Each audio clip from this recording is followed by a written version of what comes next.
ముగిసిన మైండ్లలోని ప్రభుత్వ బోర్డులు పెట్టి అక్రమ మైండ్లపై నేను మాట్లాడింది తప్పని నిరూపిస్తే వేమిరెడ్డికి క్షమాపణ చెప్పి నా మాటలు వెనక్కి తీసుకుంటా.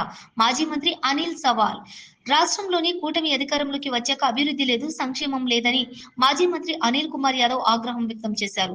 నెల్లూరు నగరంలోని వైసీపీ కార్యాలయంలో ఆయన మీడియాతో మాట్లాడుతూ దేశంలో ఎక్కడా లేని విధంగా కేవలం కక్షపూరిత రాజకీయాలు ఆంధ్రప్రదేశ్ లో మాత్రమే నడుస్తున్నాయన్నారు.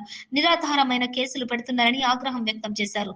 ఒక డీజీపీ స్థాయి వారిని ఐఏఎస్ ఐపీఎస్ అధికారులను కూడా వేధింపులకు గురి చేస్తున్నారు.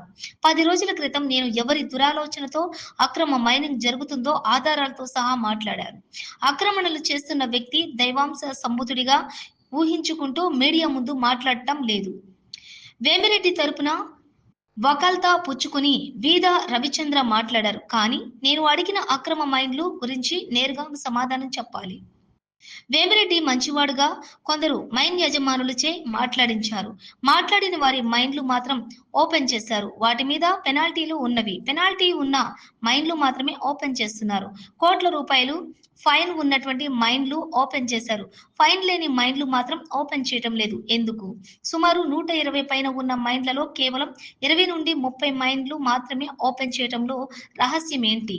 ఒక వ్యక్తి దురాశ వల్ల 400 నుండి 500 కోట్ల రూపాయలు ఆదాయం ప్రభుత్వం కోల్పోతుంది. గతంలోని 260 మంది ఎక్స్పోర్టర్స్ ఉన్నారు. ఇప్పుడు కేవలం ఒక్క ఎక్స్పోర్టర్ మాత్రమే ఉన్నారు. ఎందుకు?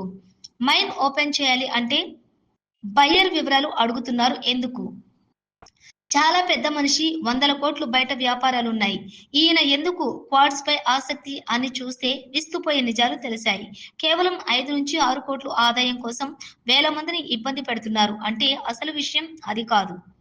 సిద్ధి వినాయక, శ్రీనివాస, పద్మావతి, శోభారాణి లాంటి లీజు ముగిసిన సుమారు 10 మైన్లు గుప్పెట్లో పెట్టుకుని అక్రమ మైనింగ్ చేస్తున్నారు. ఈ మైన్లలో ఉన్న క్వాడ్స్ ద్వారా నెలకు 25 కోట్ల రూపాయల సంపాదనతో సంవత్సరానికి 250 కోట్ల లెక్కన 4 ఏళ్లలో 1000 కోట్లు దోచేసేందుకు చూస్తున్నారు. 5 కోట్ల రూపాయల పెట్టుబడితో 1000 కోట్ల రూపాయలకు దోచుకోవాలని చూస్తున్నారు. నేను ఛాలెంజ్ చేస్తున్నా, మీరు లీజులు ముగిసిన మైన్లలో అక్రమ మైనింగ్ చేయకుంటే ఎంపీ వేమిరెడ్డి, ఎమ్మెల్సీ రవిచంద్రులు ప్రభుత్వానికి, జిల్లా కలెక్టర్కు చెప్పి అక్కడ బోర్డులు పెట్టించండి. నేను అక్రమ మైన్ల గురించి చెప్పిన విషయాలు తప్పు అని నిరూపిస్తే వేమిరెడ్డికి క్షమాపణ చెప్పి నా మాటలు వెనక్కి తీసుకుంటా. ప్రభుత్వం సంక్షేమ పథకాలు అమలుకు డబ్బులు లేవు అంటున్నారు. ఇక్కడ లీజులు ముగిసిన మైన్లలోని ఉన్న 500 కోట్ల పైన విలువ చేసే క్వాడ్స్ ను పబ్లిక్ లను ఆక్షన్లు పెట్టి ప్రభుత్వం స్వాధీనం చేసుకోవాలి. డబ్బున్నోళ్లు అందరూ మంచివాళ్లు అనుకుంటే పొరపాటే. విజయ్ మాల్యా, నీరవ్ మోదీ లాంటి వారి మోసం నిదానంగా బయటపడింది అని పరోక్షంగా వేమిరెడ్డిపై విమర్శలు చేశారు. 400 పైన ఎండిఎల్ ఉంటే 30 ఎండిఎల్ మాత్రమే ఎందుకు ఓపెన్ చేశారు? ఎమ్మెల్సీ రవిచంద్రను ఒకటే అడుగుతున్నా, వేమిరెడ్డి అక్రమ మైన్లు చేయటం లేదు అంటే లీజులు ముగిసిన మైన్లు ప్రభుత్వం స్వాధీనం చేసుకుని అందులో మెటీరియల్ ద్వారా ప్రభుత్వానికి 500 కోట్ల నుండి 600 కోట్ల రూపాయలు వస్తుంది. కానీ ఒక్కరికి జేబులోకి డబ్బు పోవటం ఏంటి? అక్రమ మైనింగ్ పై నేను సైదాపురం వస్తున్నా అన్నందుకు 100 మంది పోలీసులను మోహరించారు. ఎందుకు? నేను వస్తున్నా అని తెలిసి అక్రమ మైన్లోని మిషనరీ ఎందుకు తరలించారు? జైలుకు వెళ్లేందుకు నేను ఆతిథుడిని కాదు. జయలలిత, చంద్రబాబు నాయుడు, వైఎస్ జగన్మోహన్ రెడ్డి లాంటి వారే జైలుకు వెళ్లారు. నేనెంత అని మాజీ మంత్రి అనిల్ కుమార్ యాదవ్ తనదైన శైలిలో విరుచుకుపడ్డారు. కూటమి ప్రభుత్వం వచ్చిన తర్వాత సంక్షేమం లేదు, అభివృద్ధి లేదు. కేవలం ఈ రాష్ట్ర ప్రజలందరూ కూడా చూస్తూ ఉన్నారు ఒక కక్ష రాజకీయాలు. ఎక్కడంటే అక్కడ నోరెత్తితే అరెస్టులు, ఏదో విధంగా ప్రతిపక్ష పార్టీ మీద కేసులు వేసో ఏదో రకంగా ఇబ్బంది గురి చేసేదో రాజకీయ కక్షలు ఇప్పుడు దాకా రాజకీయాల్లో చూసాం. కానీ మొట్టమొదటిసారి అధికారులను కూడా ఒక డీజీ ర్యాంక్ అధికారి, పోలీస్ అధికారిని, మాజీ ఐఏఎస్ని వీళ్ళందరినీ కూడా ఏదో రకంగా కేసుల్లో ఇరికిచ్చి ఒక కక్ష రాజకీయాలు మొట్టమొదటిసారి భారతదేశంలో ఎక్కడా లేని విధంగా ఈ రాష్ట్రంలో మనందరం కూడా కక్ష రాజకీయాలు చూస్తూ ఉన్నాం. ఈరోజు పోలీసులు కానీ ఒక డీజీ ర్యాంక్ అధికారులు ఎవరైనా విచారణ చేపట్టాలన్నా కూడా రేపు ఇంకో ప్రభుత్వం వస్తే ఈ విధంగా కేసులు పెట్టచ్చు, ఈ విధంగా అధికారులు మనం భయభ్రాంతులు చేయొచ్చు, ఈ విధంగా అధికారులు మనం ఇది చేయొచ్చు అనే విధంగా హరాస్ చేయటం, ఐపీఎస్ ఐఏఎస్లు అనే తేడా లేకుండా ఈరోజు ఈ రాష్ట్రంలో మనందరం కూడా చూస్తూ ఉన్నాం. ప్రజలందరూ కూడా ఖచ్చితంగా కూడా ఏ విధంగా ఈరోజు రాజకీయ నాయకులకు పరిమితమని ఏ రోజు ఈడ అధికారుల దాకా కూడా ఈరోజు వేధింపులు కక్ష రాజకీయాలు జరుగుతున్నాయనేది కూడా ఈ రాష్ట్రంలో అన్నీ కూడా మనందరం కూడా చూస్తూ ఉన్నాం. ఎక్కడా కూడా అన్ని బేస్లెస్ అలిగేషన్స్ వేసి ఏది కూడా ఒక ప్రాపర్ అలిగేషన్ లేకుండా, ఎక్కడా కూడా ఒక ప్రాపర్ అథెంటికేటెడ్ ఎవిడెన్స్ అన్నీ లేకుండా ఈరోజు రాష్ట్రంలో అందరూ కూడా చూస్తూ ఉన్నాం. ప్రజలందరూ కూడా ఈరోజు ఇప్పటికే ఎందుకు అధికారం ఇచ్చాం వీళ్ళకి, కేవలం కక్ష రాజకీయాల కోసమేనా, రెడ్ బుక్ రాజ్యాంగం కోసమా అని ప్రజలందరూ కూడా ఆలోచన చేస్తూ ఉన్నారు. ఈరోజు ఒక పక్కేమో అక్కడేమో గతంలో ఇలా జరిగింది అలా జరిగింది అని చెప్పి కక్ష రాజకీయాలు చేస్తూ ఉన్నారు. గతంలో నేను 2 వారాల క్రితం నెల్లూరులో ఒక ప్రెస్ మీట్ పెట్టి ముఖ్యంగా నెల్లూరు జిల్లాలో మైనింగ్ సంబంధించి ఎంతమంది ఇబ్బంది పడుతున్నారు, బేసిక్గా ఎన్ని వేల మంది ఉపాధి కోల్పోయారు, ఎన్ని వేల కుటుంబాలు రోడ్ల మీద పడిపోయినాయి, ఎవరి ఆశ వల్ల ఎవరి దురాశ వల్ల ఇదంతా జరుగుతుంది అనేది అదే మా నాయకుల మీదకి వచ్చే తలకే సంబంధం లేని ఒక కేసు పెట్టారు. ఈ విధంగా చేస్తున్న వాళ్ళ మీద మీరు ఎందుకు కేసులు పెట్టకూడదు అని చెప్పి మాట్లాడటం జరిగింది. ఆ రోజు కొన్ని ఆధారాలు కూడా ఎవరు కంపెనీ పెట్టారు, ఏ కంపెనీ చేస్తుంది అన్నీ కూడా ఆ రోజు చెప్పడం కూడా జరిగింది. ఆ రోజు నేను చెప్పిన తర్వాత కొంతమంది ప్రెస్ మీట్ పెట్టిన తర్వాత ప్రెస్ మీట్ పెట్టి నేను వారం రోజుల లోపల మీరు కానీ ఎన్ని కానీ లేకపోతే మళ్ళీ కూడా నేను ముందుకు వస్తానని చెప్పాను. 2 వారాల తర్వాత 14 రోజుల తర్వాత ఈరోజు మళ్ళీ నేను ప్రెస్ మీట్ పెడతా ఉన్నాను. కనీసం నేను చెప్పిన తర్వాత అయినా ఎంతో కొంత చలనం వచ్చి కనీసం మానవీయ కోణంలో, సరే వాళ్ళు సిండికేట్ నడుపుతున్నారా కార్టెల్ నడుపుతారా ఇవన్నీ పక్కన పెడితే కొన్ని వేల కుటుంబాలు రోడ్ల మీద పడుతున్నాయి, వాళ్ళ ఉపాధి కోల్పోతున్నారు, వాళ్ళు ఇబ్బందులకు గురవుతున్నారన్న మానవీయ కోణంలో అయినా ఒక ఆలోచన చేస్తారని అంటే కనీసం ఒక్క అడుగు కూడా ముందుకు వేసిన దాఖలాలు లేవు. ఈరోజు ప్రజలందరికీ కూడా ఒకటే చెప్పదలుచుకున్నాను, ఏది చెప్పినా కూడా ఆధారాలతో, మొన్న చెప్పిన ఆధారాలు ఈరోజు చూపించినా కూడా మొన్న చెప్పిన దానికి ఎక్కడా కూడా స్పష్టమైన వివరణ అయితే రాలా. అంటే నేను చెప్పిన వ్యక్తి ఆయన దైవాంశ సంభూతుడు, ఆయన మీదేమన్నా మాట్లాడితే ఆయన ఎప్పుడూ ప్రెస్ మాట్లాడు కాబట్టి ఆయన తరపున వకాల్తా పుచ్చుకునే వాళ్ళు వేద రవిచంద్ర గారు ప్రెస్ మీట్ పెట్టుకొని మాట్లాడారు. ఆయన ఈసారి మళ్ళీ ఆయనే మాట్లాడతాడా లేకపోతే ఆ దైవాంశ సంభూతుడే మాట్లాడతాడా? ఈరోజు ఒకటి అడుగుతా ఉన్నాను, వేమిరెడ్డి ప్రభాకర్ రెడ్డి గారు ఒక కంపెనీ పెట్టి ఆయనే చేసుకోవాలి, ఇంకెవరు చేసుకునే విధంగా లేదు, లేకపోతే మైన్లు ఓపెన్ చేయము అని నేను మాట్లాడి కొన్ని ఇది చెప్పిన తర్వాత కొంతమంది చేత పాపం 10 మంది చేత మేమంతా సంతోషంగా ఉన్నాం, మేమంతా బాగున్నాం, వాళ్ళెవరు పాపం మాల్యాద్రి చౌదరి, ప్రసాద్ నాయుడు, భరత్బాబు చౌదరి,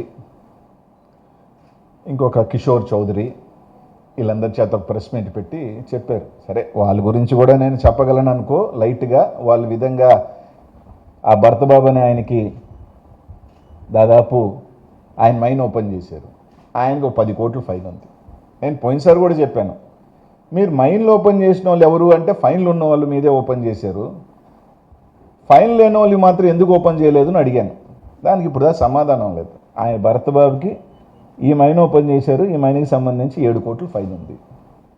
ఇంకొక ఆయన మాట్లాడాడు, మాలాద్రి గారు అనుకుంటా, గత ప్రభుత్వంలో ఫైన్లు వేసిందని. గత ప్రభుత్వంలో వేయలే ఆయన వరకు, ఆయన ఈ ప్రభుత్వంలో వేశారు ఫైన్లు. ఆయన చెప్పుకున్న వాళ్ళ ప్రభుత్వంలో వేశారు. జూన్ 6వ తారీఖున దాదాపు 30,000 టన్నులు ఇల్లీగల్గా ఎత్తాడని ఆ మాలాద్రి గారి మీద 3 కోట్ల రూపాయల ఫైన్ ఈ ప్రభుత్వంలో వేశారు. ఆయన మైండ్లో పనిచేశారు. ఈరోజు మాట్లాడిన వాళ్ళందరూ కూడా పాపం సరే వాళ్ళ పొట్టకుట్టు కోసమో వాళ్ళని ఇబ్బందిని పెట్టను కానీ అనేక కారణాల వాళ్ళు మాట్లాడి ఉండొచ్చు. దాదాపు 180 మైన్లు ఉన్నాయి నెల్లూరు జిల్లాలో. 180 మైన్స్ ఉన్నాయి. ఆ లిస్టు కూడా కావాలంటే నేను చూపిస్తాను. 180 మైన్స్ ఉంటే ఓపెన్ అయిన ఎన్ని మైన్స్?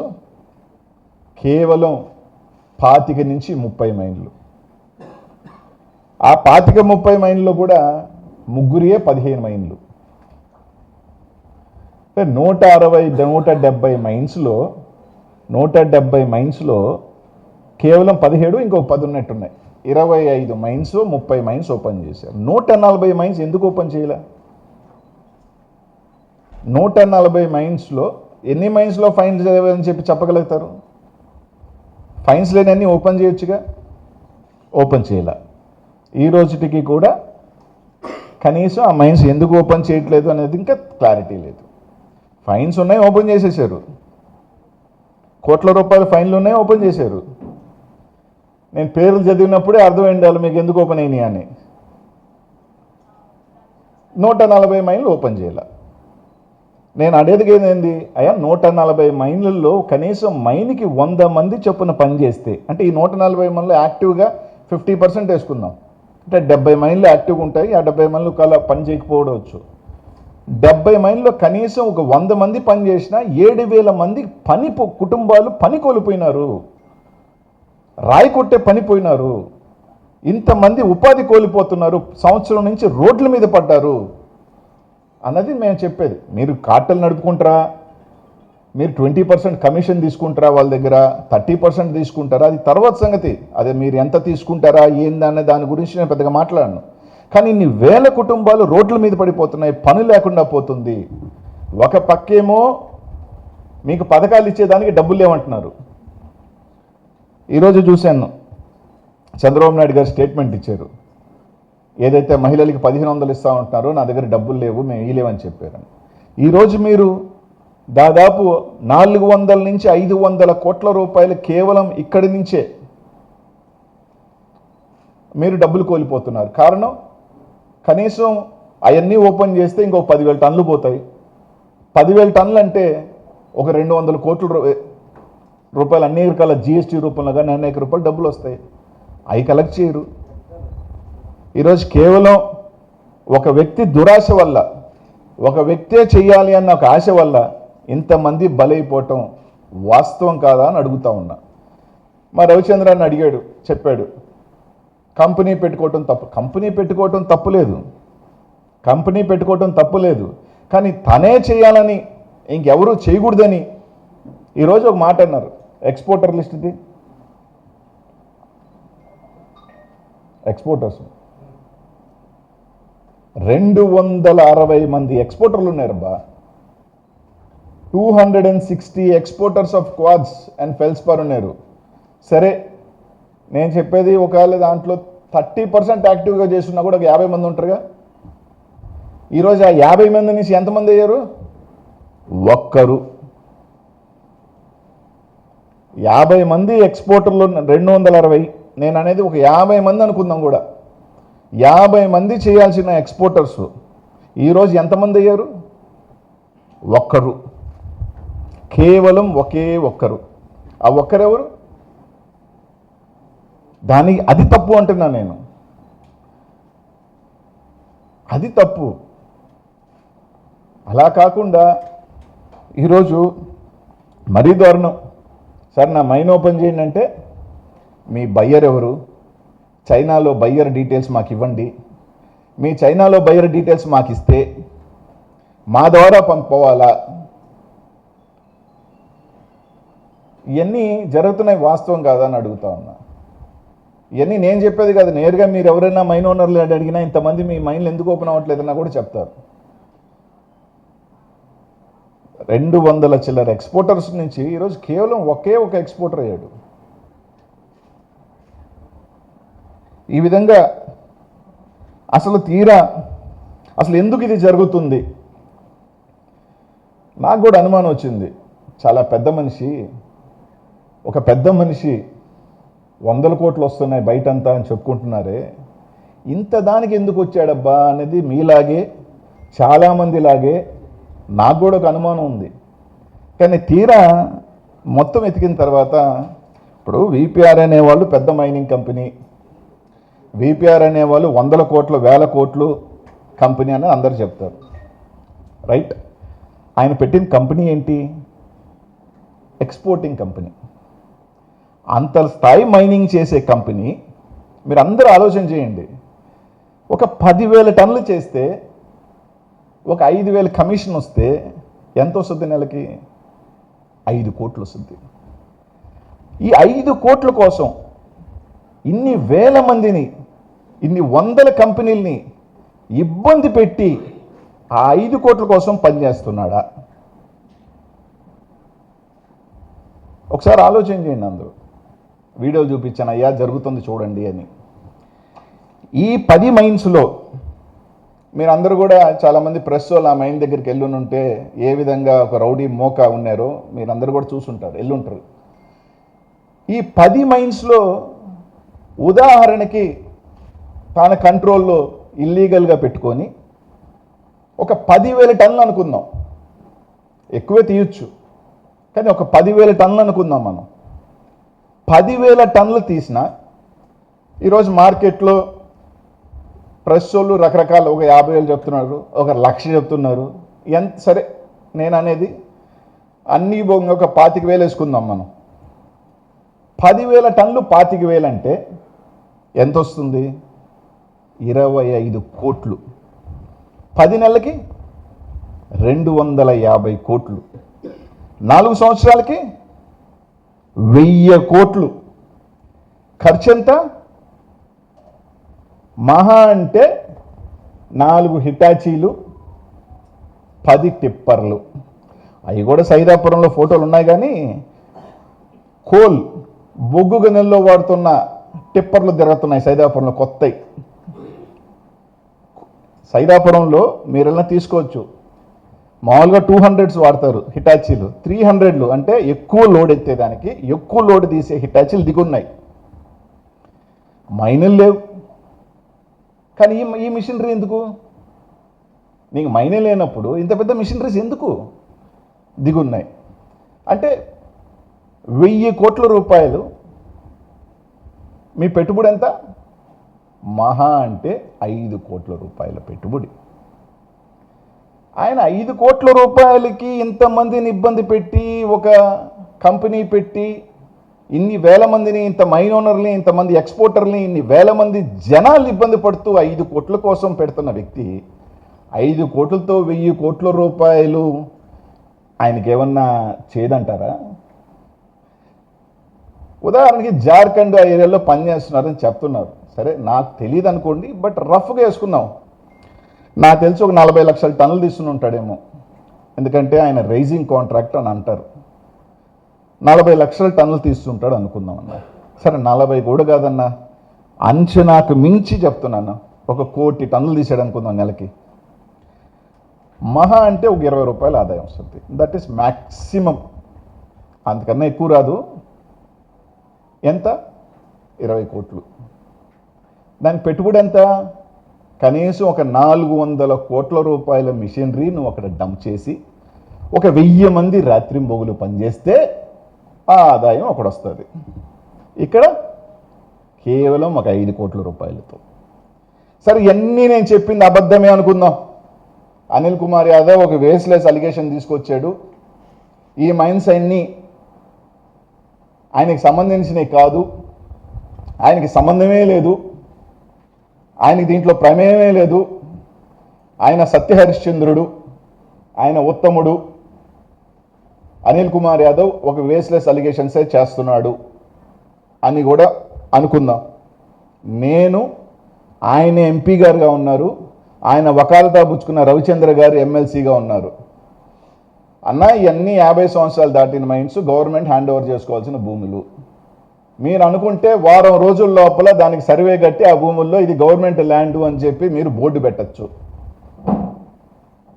మీ కాదు, ఆయనకి ప్రమేయం లేదు, సిద్ధి వినాయక్ అయితే గవర్నమెంట్కి హ్యాండ్ ఓవర్ చేసి లెటర్ కూడా ఇచ్చేశారు. మీ కాదు, ఈ భూములు మాకు సంబంధం లేదు అనుకుంటే ఇంకొక 2 వారాలు టైం తీసుకొనైనా అక్కడ బోర్డు పెట్టించండి. సుప్రీంకోర్టు మన శుక్రవారం ఒక ఆర్డర్ ఇచ్చింది. పాపం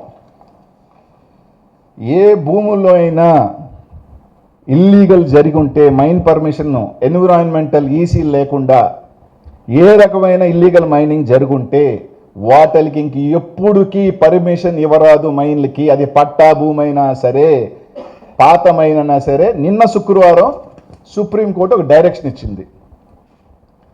50 years అయిపోయినాయి, ఈసీలు లేవు, ఏమీ లేవు, ఫైన్లు వేస్తున్నారు, అన్నీ వేస్తున్నారు. ఆ బొమ్మలు కలెక్టర్ గారికి ఒక్క మాట ఫోన్ కొట్టి డీడీని గారిని పిలిచి అవన్నీ ఎన్ఓసి తీసుకొని బోర్డు పెట్టేయండి. రైట్, మీ కాదని నేను ఒప్పుకుంటా. ఆ విషయంలో, ఎక్స్పోర్ట్ విషయంలో కాకపోయినా ఆ భూముల విషయంలో మీకు ప్రమేయం లేదు, నేను చెప్పింది తప్పు అలిగేషన్ అని చెప్పి నేను వెనక్కి తీసుకొని ఆ విషయంలో ప్రభాకర్ రెడ్డి గారికి నేను క్షమాపణ చెప్తా. మీరు బోర్డు పెట్టించండి, గవర్నమెంట్ హ్యాండ్ ఓవర్ చేసుకొని మీకు సంబంధం లేదు, మీ చిత్తశుద్ధి ఉంటే. లేని పక్షంలో ఇంకొకటి కూడా చెప్తా. ఒక పక్క చంద్రబాబు నాయుడు నాకు సంక్షేమ పథకాలకి డబ్బులు లేవు అంటున్నాడు. ఎక్కడా నాకు డబ్బులు లేవు, స్త్రీనిధి అది ఇవ్వలేనంటున్నాడు, తర్వాత అమ్మకు వందనం అది లేనంటున్నాడు, డబ్బులు లేవని మీరు అంటున్నారు. ఈరోజు శోభారాణి మైన్లో 1,00,000 టన్నులు ఉంది అని చెప్పి మీ డీడీ గారు రిపోర్ట్ ఇచ్చారు. సిద్ధి వినాయకలో జూన్లో 4,000 ఉండింది, జనవరికి 25,000 ఉన్నాయని చెప్పి పర్మిట్లు ఇవ్వని ఇచ్చారు. ఈ విధంగా ఒక 1,50,000 టన్నులు మరుగున పడింది. ఈ 1,50,000 టన్నులు మీ గవర్నమెంట్ క్యాబినెట్ ప్రకారం ఆక్షన్ అయ్యాలని చెప్పి ఒక క్యాబినెట్లో నిర్ణయం తీసుకున్నారు. ఆక్షన్ ఏంటి బంగారంగా? ఒక 30,000 వస్తే 500 కోట్లు మీకు వస్తుంది కదా. 500 కోట్లు మీరు తీసుకుంటారా, లేకపోతే 500 కోట్లు ఇంకో ఎవరో జోబీలోకి పంపిస్తారా? అది కూడా క్లారిటీ. ఇదిగో ఇవన్నీ మేము తీసుకుంటాం, మేము ఆక్షన్ వేస్తాం, మాది చిత్తశుద్ధి ప్రభుత్వం అని చెప్పండి. అవి వదిలేసి ఆయన కంపెనీ పెట్టకూడదా? కంపెనీ పెట్టొద్దని మేము చెప్పలా, అడుగుతున్నాం. ఎప్పుడు శంకుస్థాపన చేస్తున్నారు, ఎప్పుడు జాతికి అంకితం చేస్తున్నారు? కంపెనీ చైనాలోనా, కంపెనీ ఇండియాలోనా, లేకపోతే నెల్లూరులోనా? ఒకటి లేదు, 2 నేను వేసిన అలిగేషన్స్, మీరు అలిగేషన్స్ అనుకోవచ్చు, ఏదైనా అనుకోవచ్చు. కాదు, ఈ మైన్స్ అంతా మీది కూడా 50 years దాటేసిన మైన్స్ని యాజ్ పర్ రూల్ ప్రొవిజన్ మేము తీసుకుంటాం, లేకపోతే మా మైన్స్ మేమేం చేసుకుంటామని ఒప్పుకోండి.